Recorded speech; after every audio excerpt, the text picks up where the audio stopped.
Hey, welcome. Enjoying your blended family, all the B-Fams out there on a Monday episode. So we're talking today on one that is probably something that we're still figuring out. We're still trying to learn for us what it means and how do we overcome some of these obstacles. So we really wanted to shine some light on it and kind of share, and not just share, but to kind of come together saying, this is hard. You know, there's some hard things with a couple in a blended family, being a blended couple, to make sure that we're still making date nights priority for us.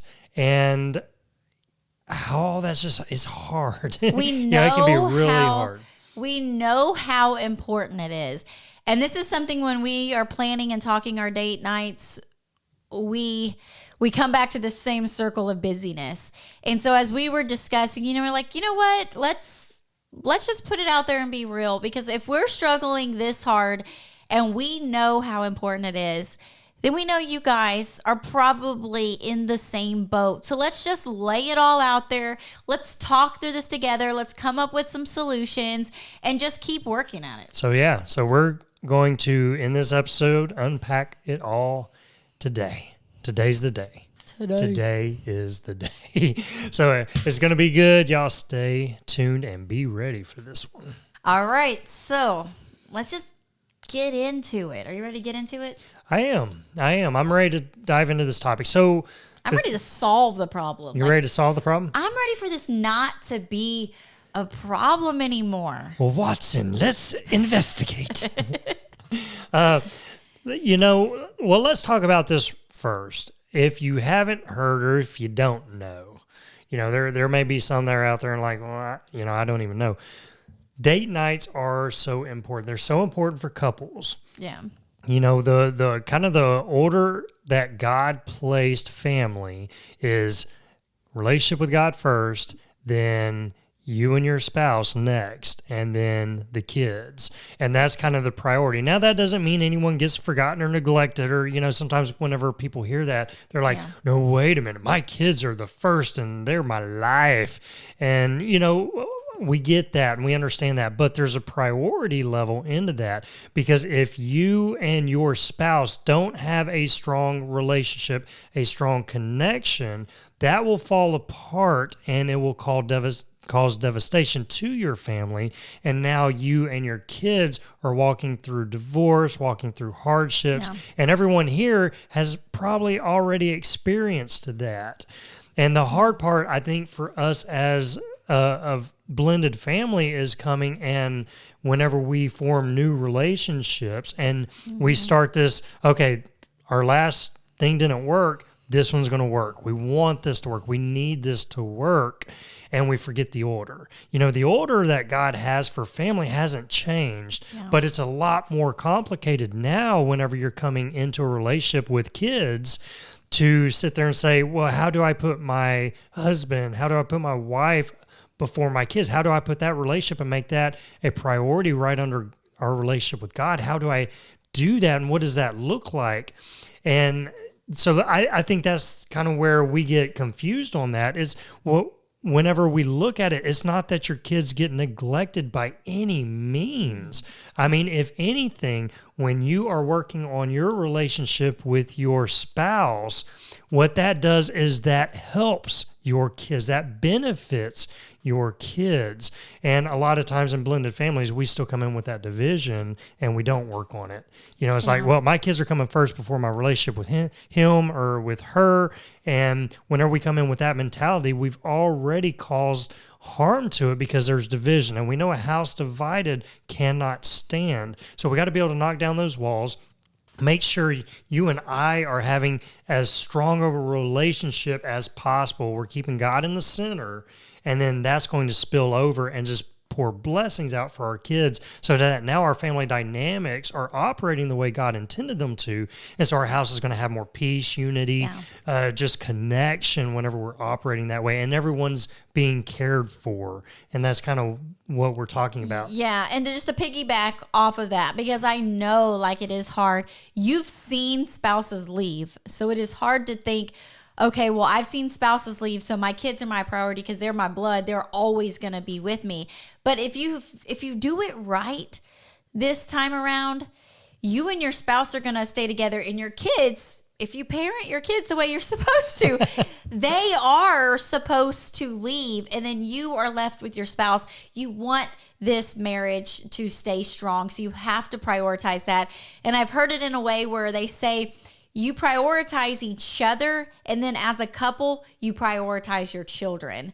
And I thought, well, that's a good way of like visualizing. So I prioritize Randall as my number one relationship, but together, our most important relationship, besides God, of course, is our relationship with our children over work or friends or hobbies and all of that. The children we make sure that they are taken care of. So hopefully that clears up a little bit of confusion when we say your marriage is the most important relationship under God. But if you do it right, your kids are going to benefit from watching this marriage done right because they've already witnessed what marriage done wrong looks like. And basically we're modeling that for them. And so it is so important.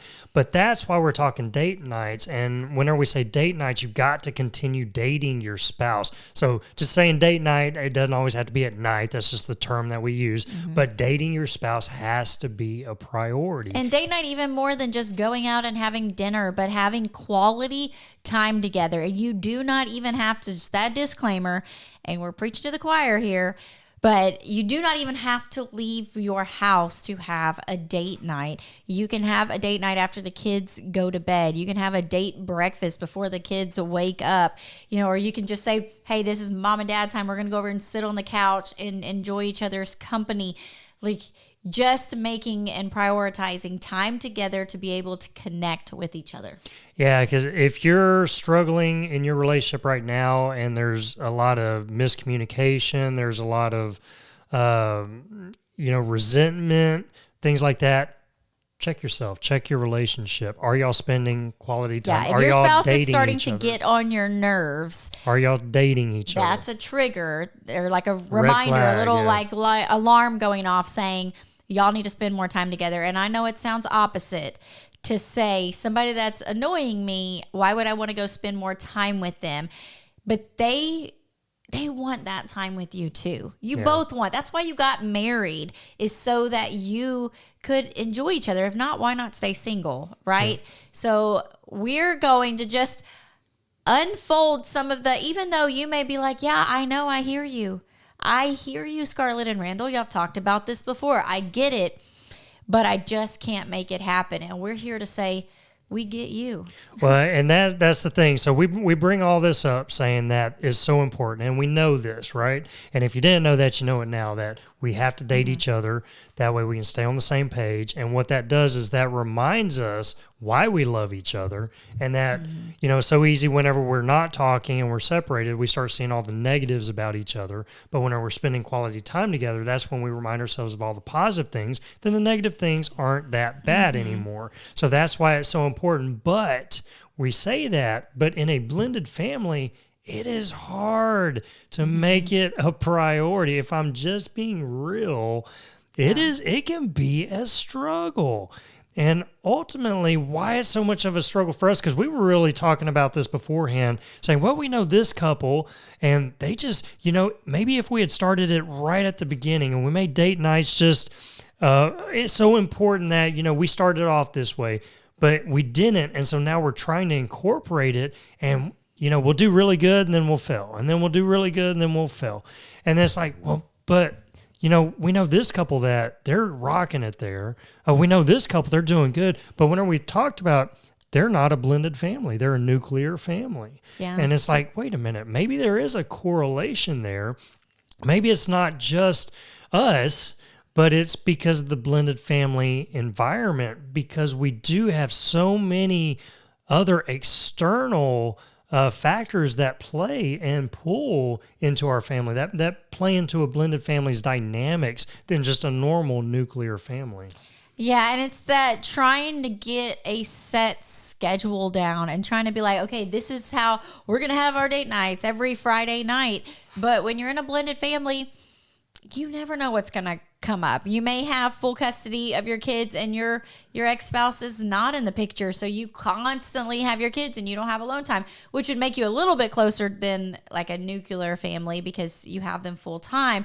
Or maybe that you have your kids these days out of the week and then you have his kids these days out of the week. And so there's just not that time. Like it's just constant, like rotating door transition in your house. And it seems like whenever you finally do get a schedule, you and your spouse, you're talking and you're like, okay, we're going to do this. We're going to make it this way. It's going to be on this date. It's going to be that. And y'all figured out your calendars. Okay. Well, this week we're going to do it on this day. And this week we're going to do it on that day. And y'all now you've talked about it and it's been a little bit bigger of a mess trying to create it, but you come up and you spit shake and you're like, this is it. We're doing this. And then all of a sudden, the week that you're not supposed to have your kids, then their biological parents calling you up saying, hey, I had something happen. Can you come get the kids? Or, or, maybe it's one week that you had the kids and then they were needing to go do this. Maybe an event happens at the school or, there's something that seems to always come up whenever you sit there and you get this dead set schedule. This is what we're doing. Yeah. I kind of get a little envious when I think of like some people who have their schedule set with the kids, like where they have no kids for like maybe 2 or 3 days. Like we have one group of friends and the way that their schedule is set up, they end up with like 2 nights where they don't have any of the kids every week. And I'm like, well, that sounds amazing. But then at the same time, like, because we're at a stage of our life, we don't have any of the kids here, and we're just tired. We're still struggling. We're just tired.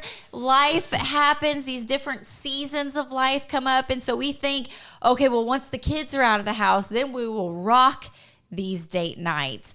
And we almost put it on a pause. We do. We put it on a pause saying, okay, well, this next season that's coming up, then we'll do it. Then we'll make it a priority. And then time goes by and it's like, dang, we hadn't had a date night in like 6 weeks. What are we doing?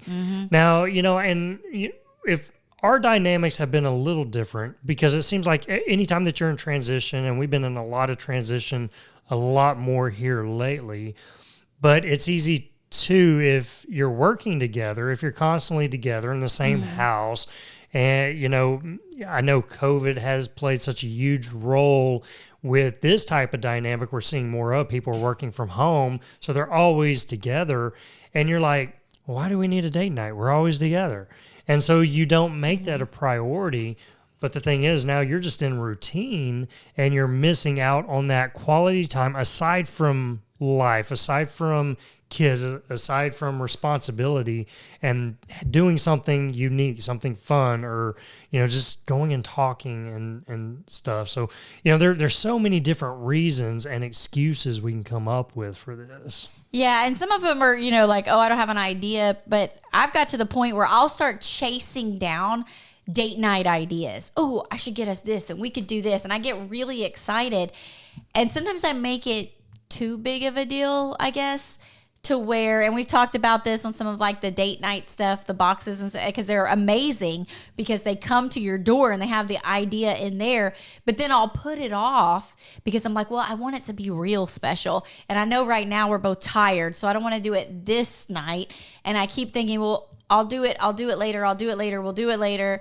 And then a month and a half has gone by, and it's not that I don't have the resources. We have plenty of ideas. We share with you guys every Friday ideas that you can do. There's so many out there besides just going out to eat.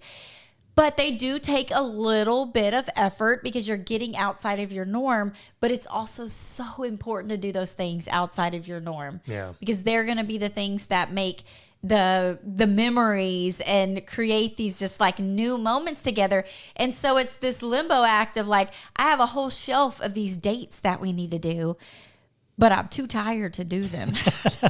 Well, and it comes back, there have been, throughout our marriage, we have really rocked it so many times, right? Because we know the importance, and we know that it is a thing that, we need for our marriage, and we'll do really good for a while, and then we'll fall off the wagon and really do, it's like, dang it, we know we need to do it. But like you said, we're so tired because of our transition, especially like now, if we're talking now, we're both working.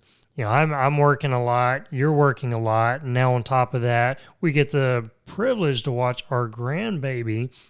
So now we have our grandbaby up to like 10 o'clock a lot of nights, and then we have other events. We've got church and all these other things that kind of that we do as well, and it's just like, man, we are running out of time. And then the time that we do have throughout the week, we don't want to do nothing. It's like we just want to Netflix and chill, y'all. we have been go, go, go, go, go. And, a lot of this comes back to time management, things that we know and we realize for ourselves. And we're like, okay, well, if our schedule's loaded up to where we're too tired to do date nights, whose fault is that? Ours. Yeah. It's our fault, and we know that. And so we're just being like transparent with you. We're saying these are the roadblocks we hit. And I imagine as we're kind of saying some of these, you're resonating with a lot of them too. Well, and it's those important things and that reminder, and I think Randall touched on it, of not putting it off in this season, thinking, well, next season's going to be a little bit different. And this is what catapulted us into everything that we are doing, is because we kept saying next season. And so it's just that reminder, like this summer, it was, okay, our last kid's moving out. We're fixing to be empty nesters. So let's put off date nights and spend as much time as we can with our last child that lives in the house. And then she left, and it was like, okay, well, we're fixing to do RV life. And so let's just put it off while we're getting this house ready to sell. And then we decide, and life happens and all this stuff, and we start watching our grandbaby in the mix. And so now RV life is on pause, or maybe not happening. Randall took this other job, and now we're watching the grandbaby, and we're in another season. And it's just, you keep thinking, okay, let me just get through this. And when I get through this, then we'll focus on our marriage. And the problem with doing that is the days turn into weeks, which turn into months, which turn into years.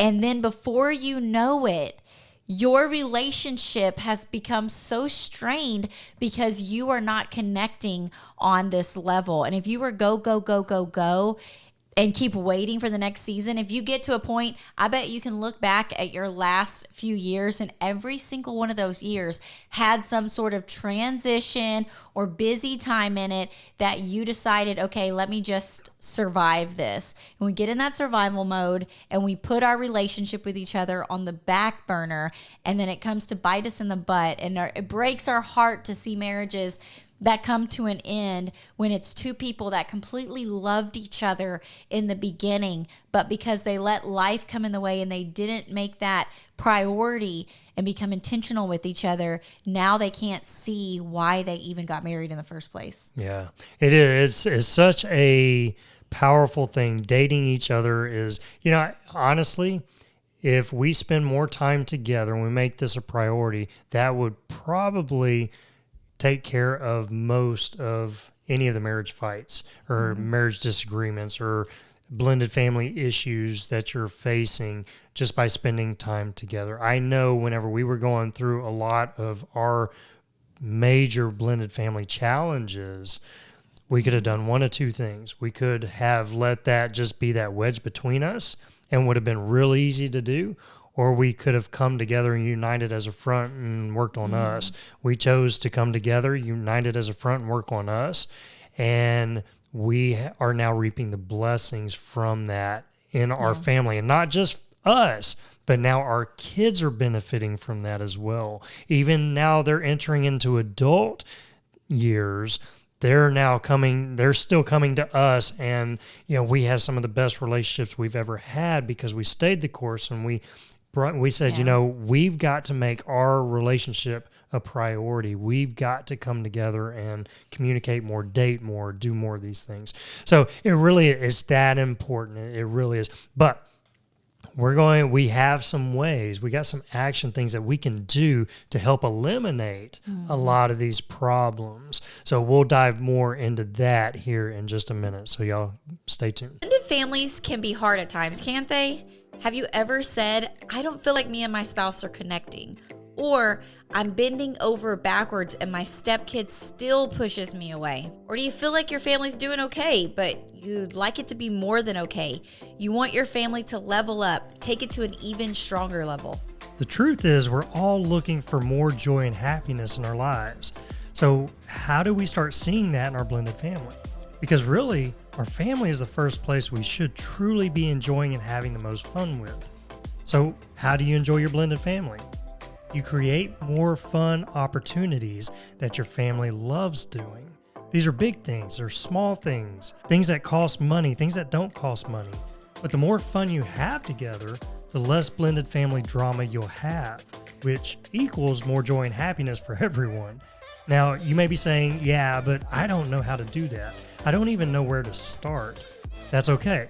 We walk you through 5 fun dates you get to have with your family. These dates help you discover those fun things your family loves doing. You'll walk away with so many more great ideas and have an amazing, easy plan to make it happen and to keep it going.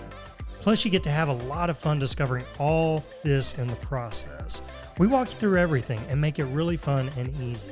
So how do you enjoy your blended family? By going on these 5 dates and discovering fun in your stepfamily. You'll be so glad you did. Have more fun together and you'll see less problems. The link to get started on this amazing journey is in the show notes of this episode. All right, so date nights are important. Date nights are important, especially in a blended family. We've got to have this to stay together because we already come together with just walls and stuff that we got to help take down so we can blend beautifully. But it's a challenge. Especially in a blended family. We see this in blended families all over. We are victims of this as well, that we have to continuously bring up to us and say, okay, hey, it's been a minute. We got to get back on this. And so what are we going to do? How are we going to do this? And, we have to get back to our own, ways of our it's like we know the answer. We know the answer. We just have to do it. Just to have to make the steps. And so the first one is don't make excuses. There are plenty out there.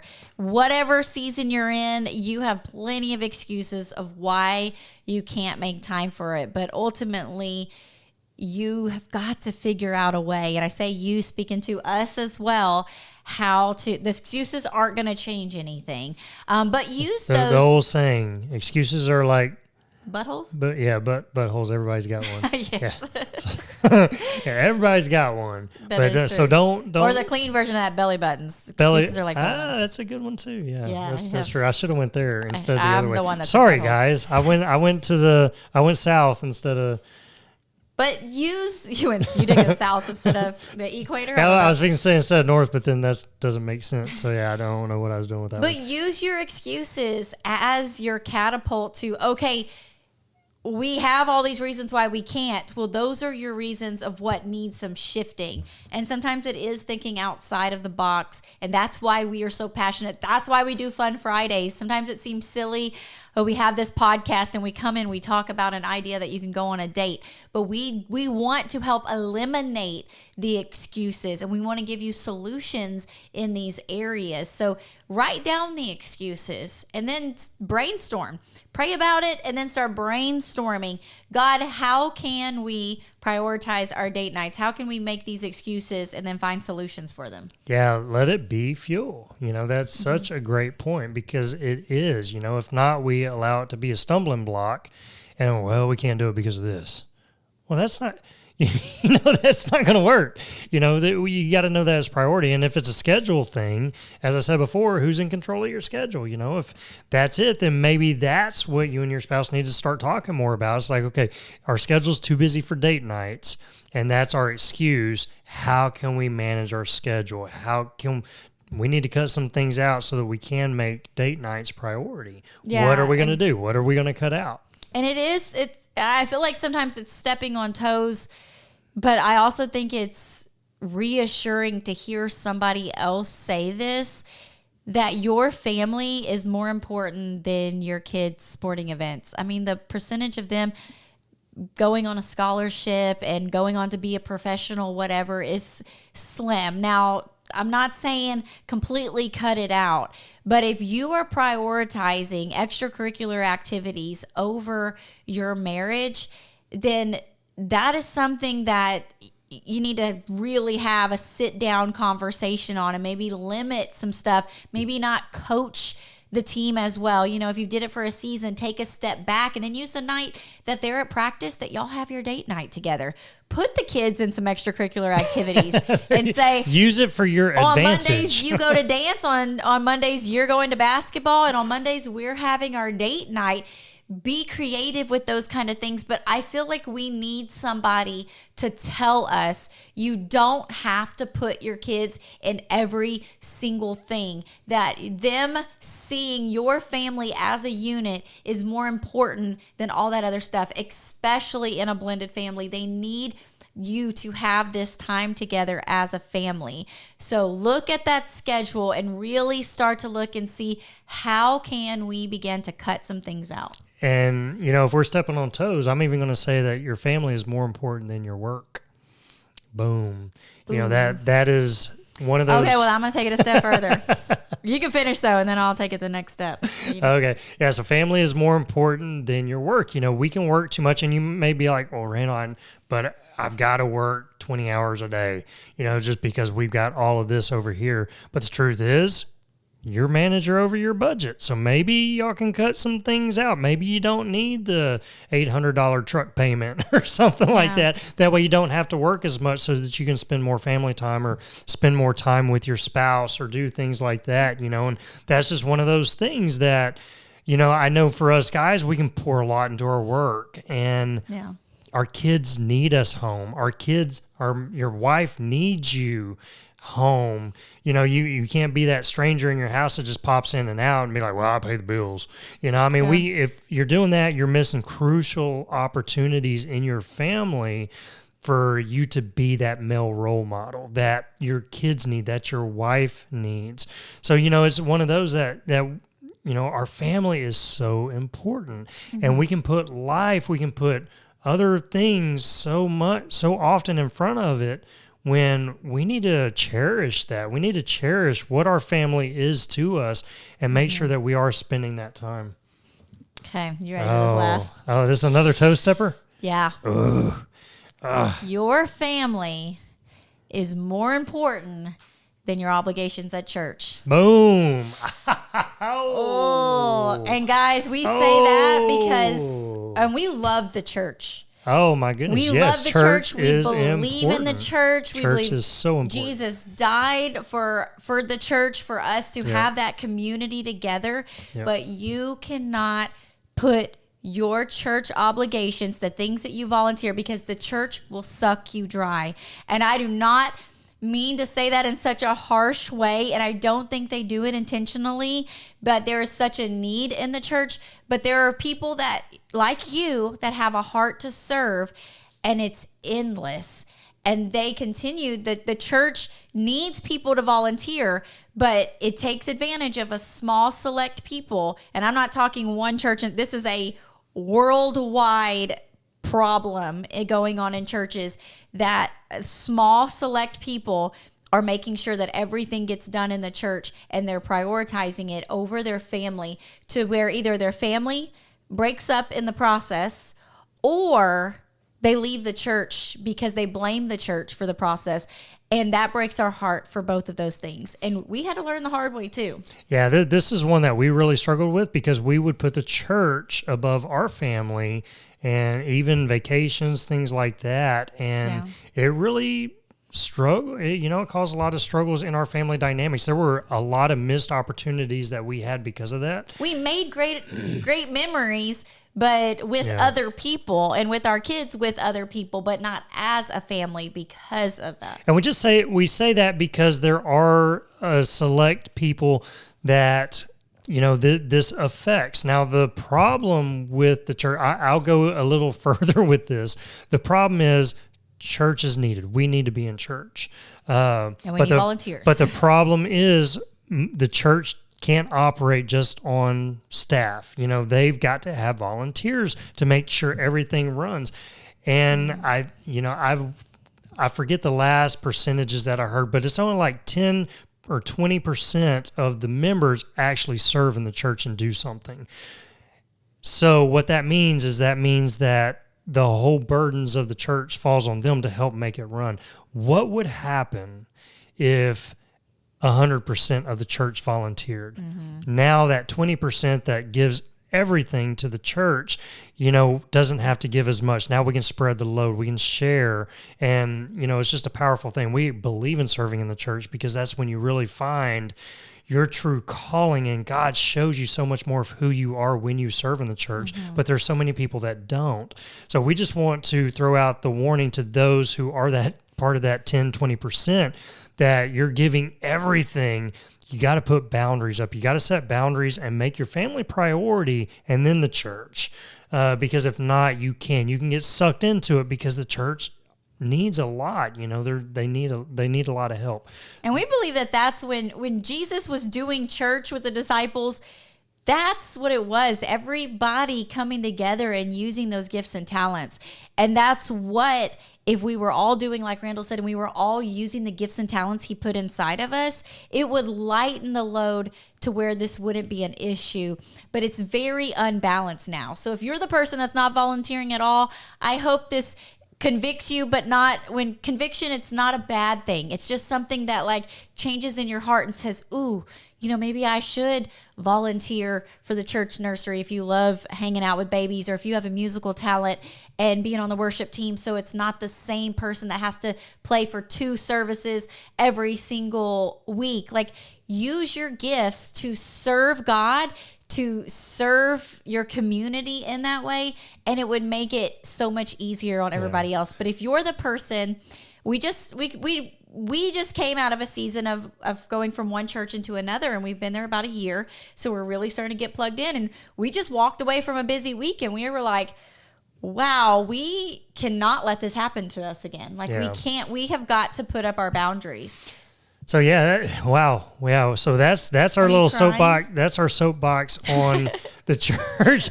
That is one of those things. Though, seriously, if you're not volunteering, and when she says that we want it to convict you, we want it to convict you in a good way because we know the power behind it.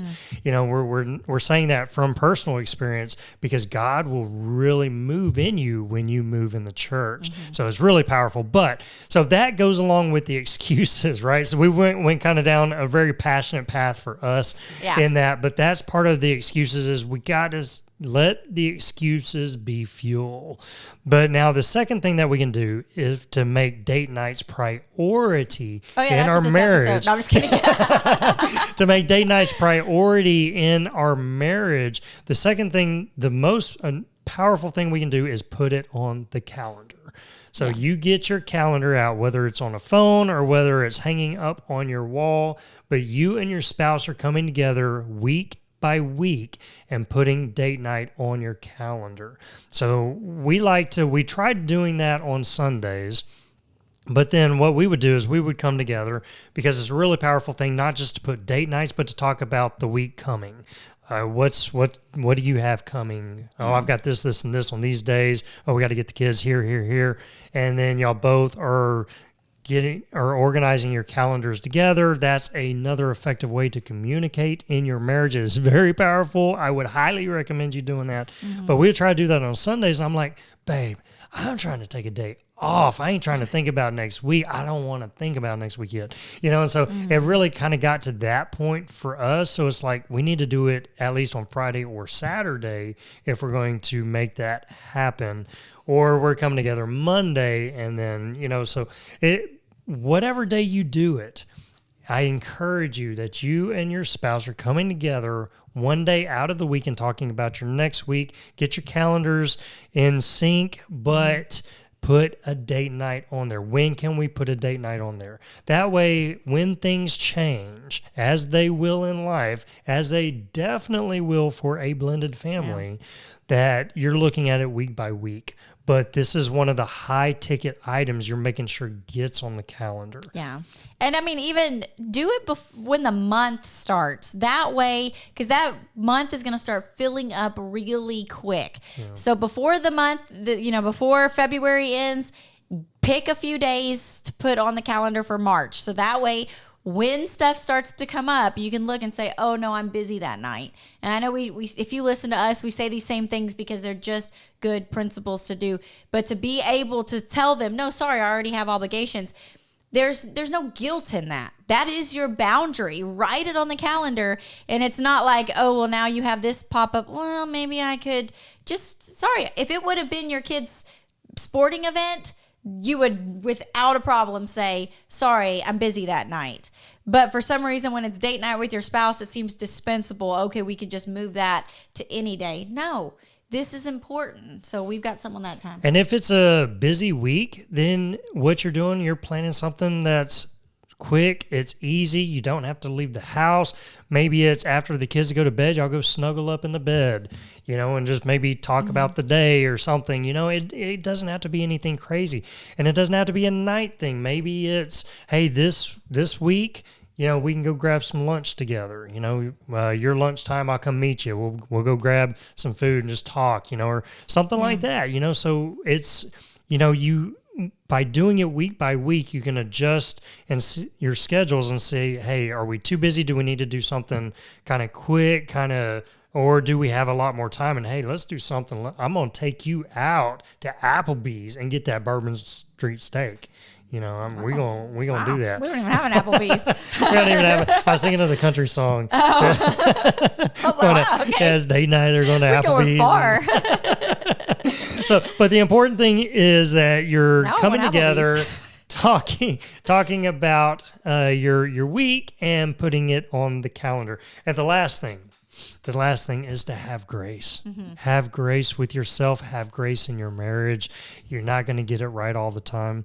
You can even do all this. You can can the excuses. You can go put it on the calendar, and something's going to come up. Don't beat yourself up.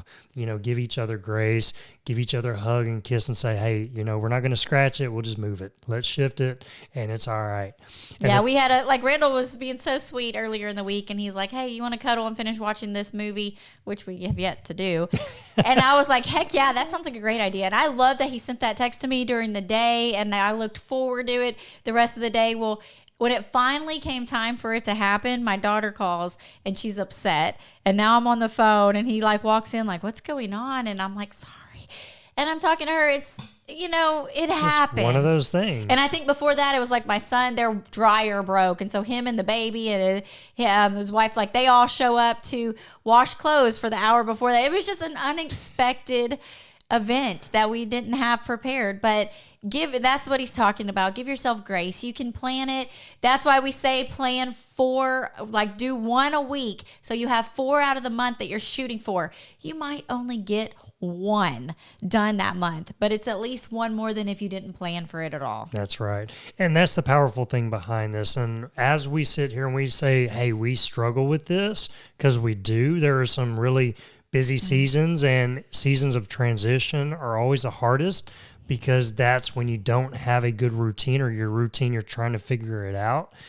But the thing is we know it's important, and we still shoot for that mark. We still know to come back to that. We still come back and say, okay, it's been a couple weeks. We need to make this a priority. And from us doing that, we have a lot more dates than we would have if we didn't do that. And so we come together a whole lot more. We're able to talk more. Because there are people, when I'm just talking with my friends, my married friends, they'll be like, y'all are so cute. Y'all do like so many fun things. And we're over here beating ourselves up like, we suck at this. You know, like, It's been 3 weeks and we didn't do a date night this time, but the truth is we do a lot and we do a lot more. And that's part of our Fun Fridays. We enjoy doing that because we know the importance of it. And, we're just talking husband and wife dating. We haven't even talked about with our kids, we haven't even talked about with our family and things like that, right? You got to make sure your marriage is strong. You got to make sure it's strong and that you're putting quality time together, because if not, the enemy will come, life will come and pull you two apart and your family will fall. And you don't want that. We've already been there, done that, bought that T-shirt. We burned that one. I was going to say, and donated it to the Goodwill. Yeah. Well, we don't want anyone else to get that one. We're burning that one. We're burning that shirt. I wasn't quite following the whole analogy.